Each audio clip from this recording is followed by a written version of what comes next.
안녕하세요. 소화기내과 전문의 차재명입니다. 오늘 제가 준비한 이야기는 참을 수 없는 변비, 방치하면 생기는 질병들에 대한 이야기입니다.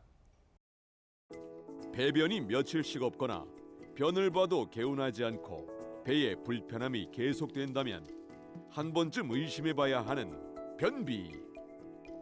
변비는 단순한 불편함을 넘어 장기능 저하로 인해 다양한 질환을 유발할 수 있는 대표적인 소화기 증상인데, 국내에서도 생활습관 변화와 고령화로 인해 변비를 호소하는 환자가 꾸준히 증가하고 있다. 변비가 지속될 경우 치질과 항문 열상은 물론 복부 백만과 장염, 심한 경우 대장 개시염 등 여러 장 질환으로 이어질 수 있으며, 과도한 힘주기는 심혈관계 질환에도 영향을 줄 수 있다는데, 우리 몸의 건강 신호인 배변 습관, 변비로 인해 발생할 수 있는 질환과 올바른 변비 치료의 중요성에 대해 자세히 알아보자. 지금 여기 사진을 보시면 충격적인 변비 환자의 CT 사진을 보실 수 있습니다. 이 환자는 변비가 너무 심한 나머지 대장이 늘어날 대로 늘어나서 터지기 일보 직전이며 주변의 장기를 누르고 있어서 수술이 불가피했던 변비 환자의 CT 사진입니다.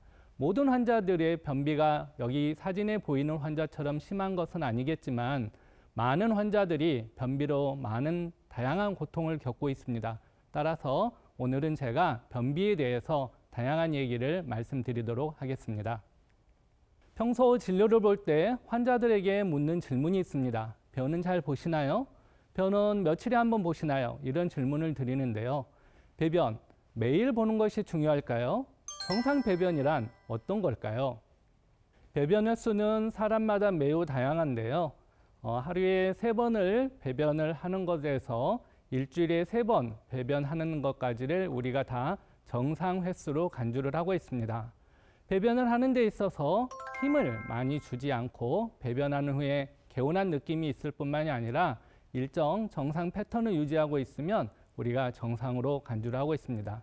즉, 배변을 하는 환자가 이틀에 한 번 배변을 하더라도 시원하게 배변을 잘 보고 패턴이 늘 비슷하다면 우리가 정상으로 간주를 하고 있고요.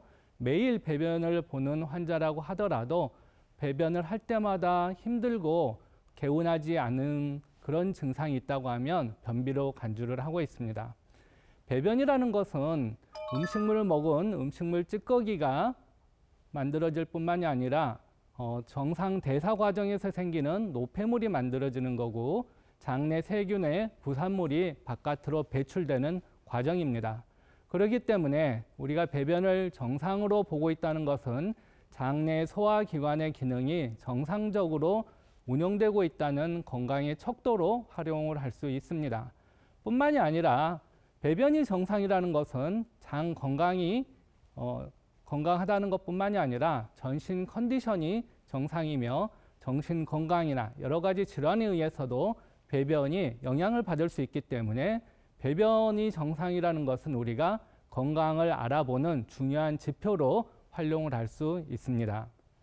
환자들께서 저도 변비가 있어요, 저도 변비가 있는데요 라고 하고 다양한 증상을 변비라고 호소하기 때문에 사실 의사들 입장에서는 변비를 어떤 객관적인 근거를 가지고 정의를 할 필요가 있습니다. 지금 나가는 사진을 보시면 우리가 의학적으로 정의를 하고 있는 변비의 정의인데요. 과도한 힘주기를 하거나 덩어리지거나 딱딱한 변을 보거나 배변을 하고 나서도 시원하지 않고 불안전한 그런 배변감이 있거나 항문이 꽉 막힌 것 같은 항문 폐쇄감이 있거나 배변을 위해서 손가락을 사용한다든지 이러한 증상들의 5가지 중에 2가지 이상이 있고 주 3회 미만의 배변 횟수가 있으면 우리가 의학적으로 변비라고 정의를 하고 있습니다. 즉, 변비의 정의라는 것은 단순히 생긴 형태나 횟수만 가지고 정의를 하는 게 아니라 다양한 기준을 종합해서 변비의 정의를 만들고 있습니다.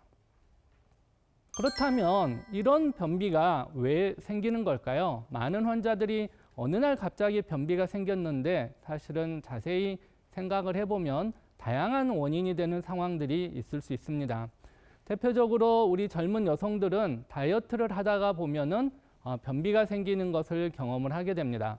다이어트를 하는 환자들은 먹는 양을 줄이게 되고 심지어는 아예 밥을 며칠씩 굶어서 금식을 하기도 합니다. 그러면 들어온 양이 줄어들기 때문에 자연스럽게 나가는 양도 줄어들게 됩니다.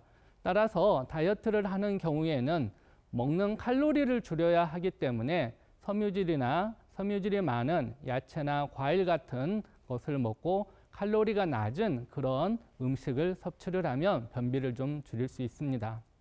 또 어떤 환자들은 식후에 커피를 달고 사시는 분들이 있으세요. 커피는 카페인이 포함된 대표적인 음료인데요.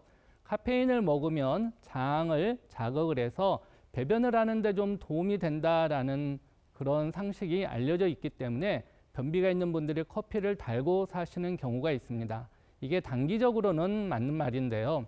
커피를 또 오래 먹으면서 물을 잘 섭취하지 않으면 커피가 즉 카페인이 몸에서 물을 바깥으로 빼내가는 이뇨작용이 있습니다. 따라서 물은 먹지 않으면서 커피만 오래 드시는 분들은 이뇨작용이 있기 때문에 몸에 탈수가 돼서 변이 딱딱해지고 변비가 생기는 경우가 있습니다. 늘 고기만 드시는 분들은 어떨까요? 고기를 먹는다고 해서 딱히 변비가 생길 것 같지는 않은데요. 우리가 단백질 위주의 식단을 유지하다 보면 단백질이 몸에서 소화가 되는 과정에서 수분을 필요로 합니다. 따라서 단백질 위주의 식단을 유지할 때는 물을 충분히 많이 드시고 채소를 같이 먹는 게 중요합니다. 늘 고기만 먹고 쌈이나 채소, 야채를 전혀 먹지 않는다면 역시 몸에서 수분이 부족해지기 때문에 변비가 생기는 경우가 있습니다. 개인적으로 가장 위험하고 좋지 않다라고 생각하는 것은 배변의 신호를 무시하는, 잘 참는 습관이라고 생각을 합니다. 변이가 왔을 때, 즉 배변 신호가 왔을 때 이를 무시하기 시작하면 이 변이에 대한 감각 자체가 상당히 둔해집니다. 그래서 변이가 와도 계속해서 이게 정상적인 배변 타이밍인지를 알지 못하고 놓치게 되기 때문에 장 내에서 배변 덩어리들이 오래 머무르게 되면서 점점 딱딱해져서 바로 변비가 되는 출발점이 될 수 있습니다. 그렇다면 스트레스를 받는 사람들은 이 스트레스가 변비에 영향을 미칠까요? 놀랍게도 스트레스도 변비의 원인입니다. 우리가 스트레스를 받게 되면 교감신경이 항진된 상태가 되고요. 부교감신경은 다운이 되게 됩니다. 그런데 교감신경이 항진되면 장에서 오는 변이에 대한 신호를 잘 받아들이지 못하고 장 운동이 더 느려지게 됩니다. 그 결과 교감신경이 항진된 스트레스 상황에서는 바로 변비가 생길 수 있습니다.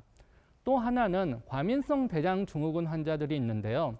과민성 대장증후군 환자들은 흔히 설사를 많이 한다고 알려져 있지만 설사를 주로 하는 과민성 대장증후군 환자도 있지만 변비가 주증상인 과민성 대장증후군 환자도 있습니다. 과민성 대장증후군 환자이면서 변비가 주된 증상으로 나타나는 분들은 이 질환이 스트레스에 상당히 취약하기 때문에 스트레스를 받게 되면 바로 변비가 생길 수 있습니다.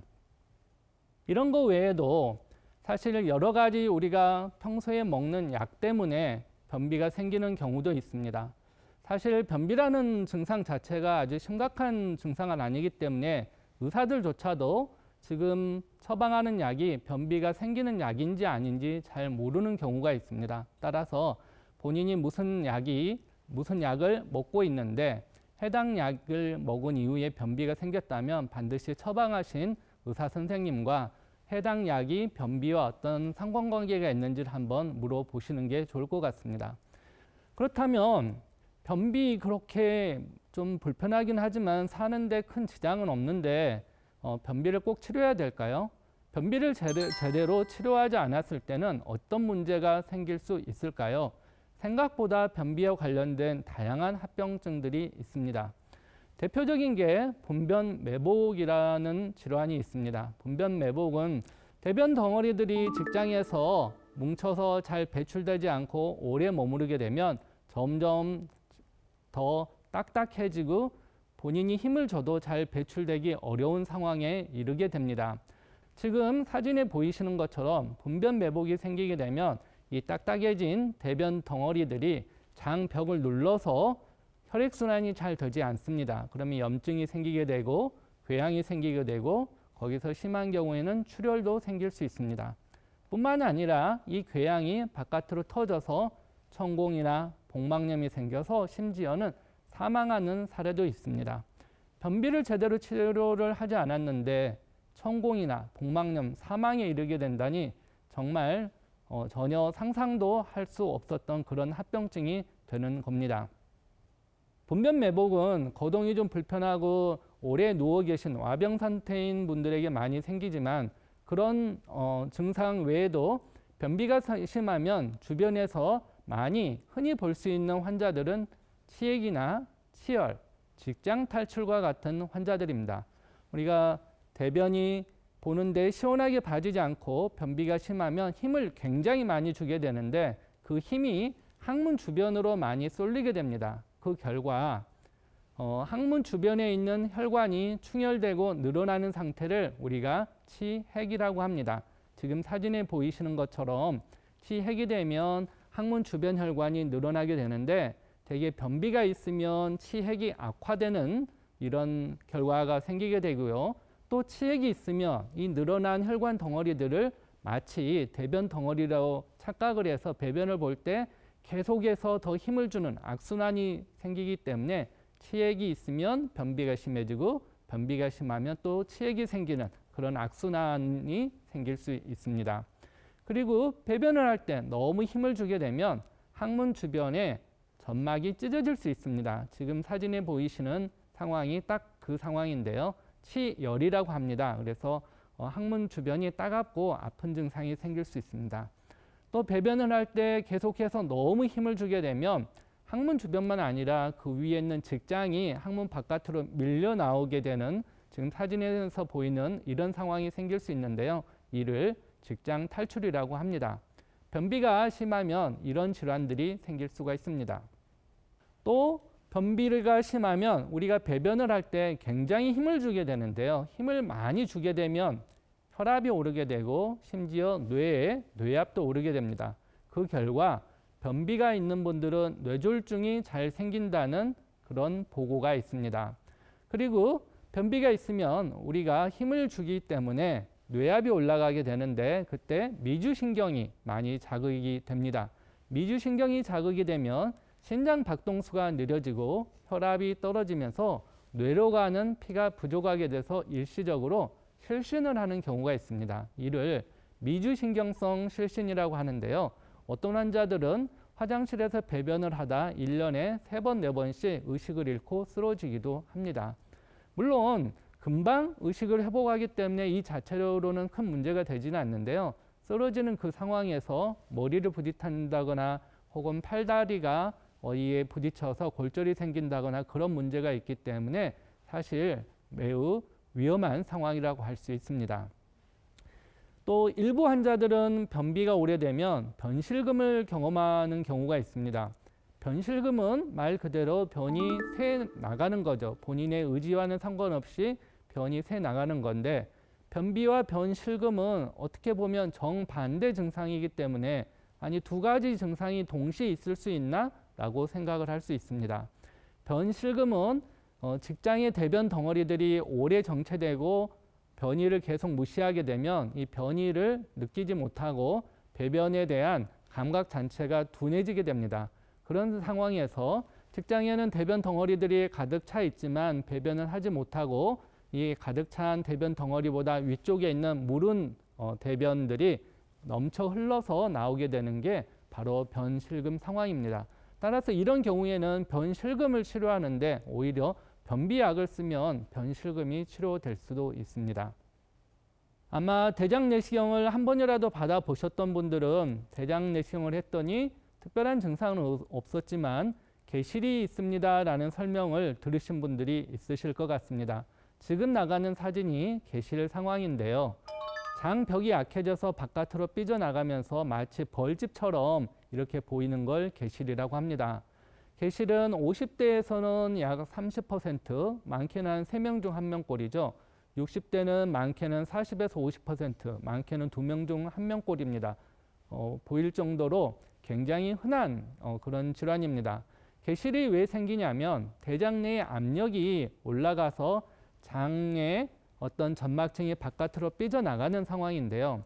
노화가 되면 전반적으로 장의 근육이 약해지기 때문에 바깥으로 삐져나갈 수 있게 되지만 변비가 있는 환자들은 늘 배변을 할 때 힘을 많이 주기 때문에 대장 내 압력이 올라가서 바깥으로 쉽게 삐져나가는 상황이 생기게 됩니다.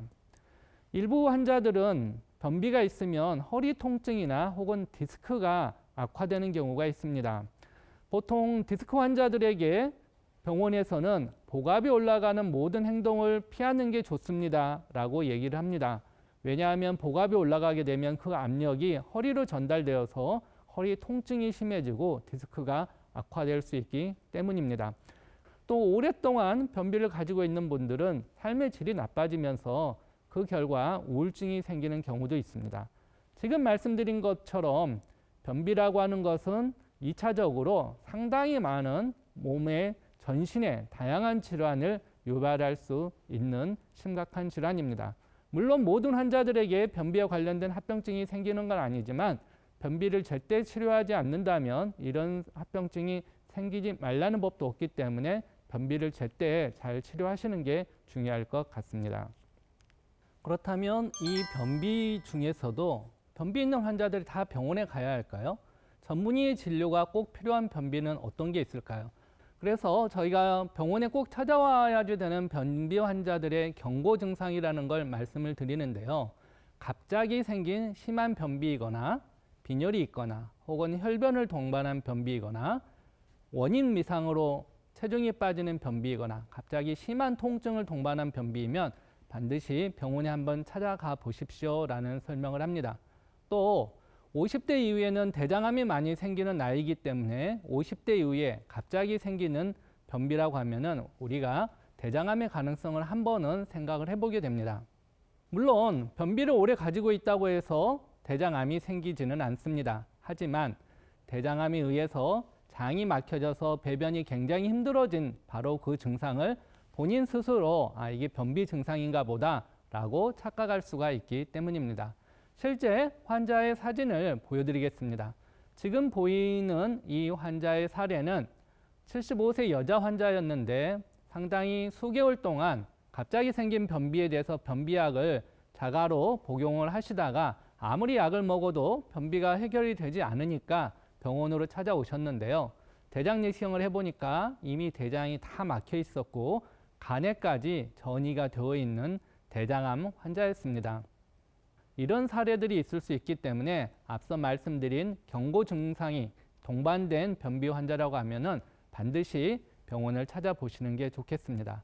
그렇다면 변비에서 벗어나기 위해서는 어떤 치료 방법들이 있을까요? 물론 변비약을 드시면 되는데 많은 사람들이 변비약을 먹지 않고 해결할 수 있는 방법들을 물어보시기 때문에 그런 방법에 대해서 먼저 말씀을 드리겠습니다. 변비가 좋아지기 위해서는 장이 잘 움직여야 되기 때문에 장 운동을 개선할 필요가 있습니다. 장 운동을 개선하기 위해서는 늘 규칙적인 시간에 배변을 하는 게 상당히 중요합니다. 많은 의사들이 변비 환자들에게 아침에 일어나서 물 한 잔을 하시고 화장실에 가서 배변을 시도해 보십시오 라고 얘기하는 이유가 바로 그런 이유입니다. 두 번째는 장이 잘 운동하고 있더라도 변 자체가 단단하거나 딱딱하면 배변이 어렵기 때문에 변을 부드럽게 해줘야지 쾌변을 할 수 있는데요. 변을 부드럽게 하는 방법이 바로 물을 마시고 식이섬유를 많이 섭취하는 겁니다. 물은 우리 몸의 신진대사를 도와주는 몸의 윤활유라고 할 수 있습니다. 물은 하루에 약 1.5리터에서 2리터 정도를 권장을 하고 있는데요. 우리가 음식을 먹어도 몸에서 물이 흡수가 되기 때문에 순수한 물로 마셔야 되는 양은 약 1.2리터에서 1.5리터라고 알려져 있습니다. 변비 환자들이 또 많이 질문하시는 것 중에 하나가 식이섬유를 먹어야 되는 건 알겠는데 어떤 식이섬유를 먹는 게 좋을까요? 라는 질문을 하시거든요. 식이섬유는 크게 세 가지가 있습니다.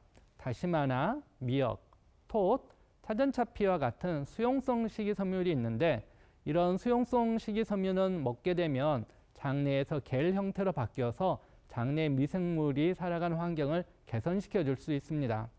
양배추나 브로콜리, 통곡물 같은 불용성, 즉 물에 녹지 않는 식이섬유는 먹게 되면 장에 배변의 덩어리를 부피를 크게 하면서 쉽게 몸에서 배출될 수 있는 배변 형태로 만들어주는 기능을 합니다.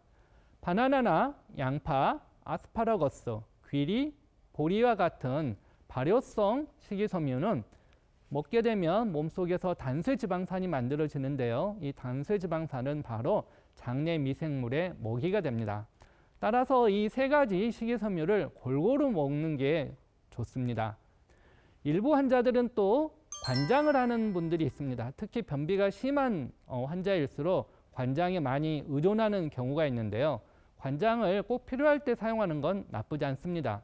근데 관장은 장의 운동을 전체적으로 자극하는 게 아니라 대변 덩어리가 있는 끝부분의 직장을 아주 강하게 외부에서 자극을 하는 겁니다. 내부에서 배변 신호가 생겨서 배변하는 게 아니라 외부에서 강한 자극을 주기 때문에 점점 자극이 더 강해져야지 반응을 하게 됩니다. 따라서 관장을 계속 하다 보면 관장에 의존성이 생길 수 있습니다. 관장은 꼭 필요할 때만 시행하는 것을 권장드리고 싶고, 또 관장을 잘못하게 되면 항문이나 혹은 직장에 상처를 입게 되고, 심지어 저희 병원에는 관장을 하다가 장이 천공이 돼서 내원했던 환자도 있기 때문에 조금 주의를 하시는 게 좋겠습니다. 젊은 친구들이 인터넷 보니까 관장을 하면 다이어트 효과가 있는 것 같다라고 해서 다이어트 목적으로 관장을 하는 친구들도 있는데요. 그렇지는 않습니다.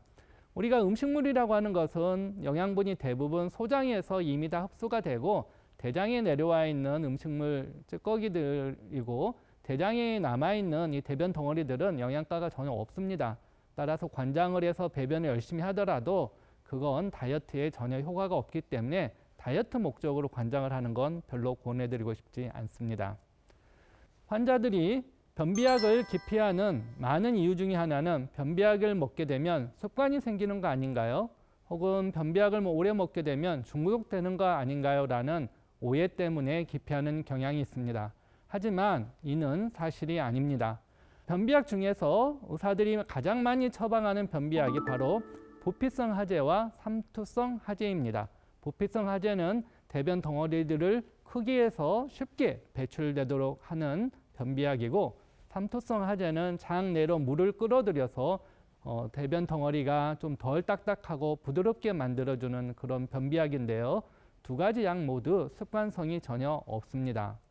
가끔 전문의약품 중에도 자극성 하제가 있는데, 자극성 하제는 장을 직접 자극을 해서 장 운동을 활발하게 해주는 그런 약입니다. 다만 자극을 직접 가하기 때문에 점차 용량을 올려야지 똑같은 자극에 반응을 하게 되는 경향이 있기 때문에 일부 환자들이 이게 습관이나 중독으로 오해하는 경향이 있는데, 이건 그렇다고 해서 변비약이 습관성이 되는 것도 아니고요. 약물 의존처럼 의존이 생기는 중독은 더더욱 아닙니다. 따라서 자극성 하제에서 용량이 늘어나는 것과 우리가 알고 있는 습관이나 중독과는 전혀 다른 거기 때문에 걱정하지 않고 복용하셔도 좋습니다. 그렇다면 지금 이 TV를 보시는 시청자분들께서는 당장 시작할 수 있는 변비 치료의 효과적인 방법이 뭐가 있을까 TV를 보면서 아마 궁금하실 것 같은데요. 세 가지 팁을 드리고 싶습니다. 첫 번째는 오늘 여러 번 강조했었던 물을 잘 먹는 습관입니다. 앞서 말씀드린 대로 하루에 6잔에서 8잔 정도의 물을 충분히 먹는 게 변비에 도움이 된다라고 설명을 드렸는데요. 우리가 먹는 음식이나 혹은 배변에 도움을 주는 여러 가지 건강기능식품이나 혹은 병원에서 처방받는 약이나 이런 것들도 대부분 물을 같이 먹어야지 효과가 좋아지게 됩니다. 두 번째는 이게 가장 중요한데요. 변이가 왔을 때 바로 우리가 반응을 할 수 있어야 됩니다. 즉, 늘 여유 있는 생활을 하면서 변이가 왔을 때는 화장실에 잠시 들를 수 있는 그 정도의 시간적인 여유를 가지고 살아야 변비가 안 생기게 됩니다. 세 번째는요. 실제 변비가 있거나 혹은 배변이 힘들었을 때 바로 써먹을 수 있는 중요한 팁인데요. 바로 배변을 하는 자세입니다. 상체를 숙여서 허벅지를 배에 붙이면서 발바닥 아래 낮은 발판을 붙이게 되면 이게 바로 배변에 가장 좋은 자세가 됩니다. 이 세 가지만 잘 지키셔도 일상에서 쾌변을 찾을 수 있을 것으로 생각합니다. 꼭 기억하셨다가 적용해 보시면 좋겠습니다. 변비는 시간이 걸리겠지만 배변 습관을 통해 개선할 수 있습니다. 참고 넘겼던 변비 증상이 심각한 합병증으로 발전할 수 있다는 점을 꼭 기억하시고 기본적인 생활 습관, 아침에 일어나 물 한 컵 마시기부터 실천해 보시면 어떨까 싶습니다. 오늘 저의 이야기가 여러분들이 건강하고 행복한 삶을 살아가는 데 도움이 되었기를 바랍니다. 감사합니다.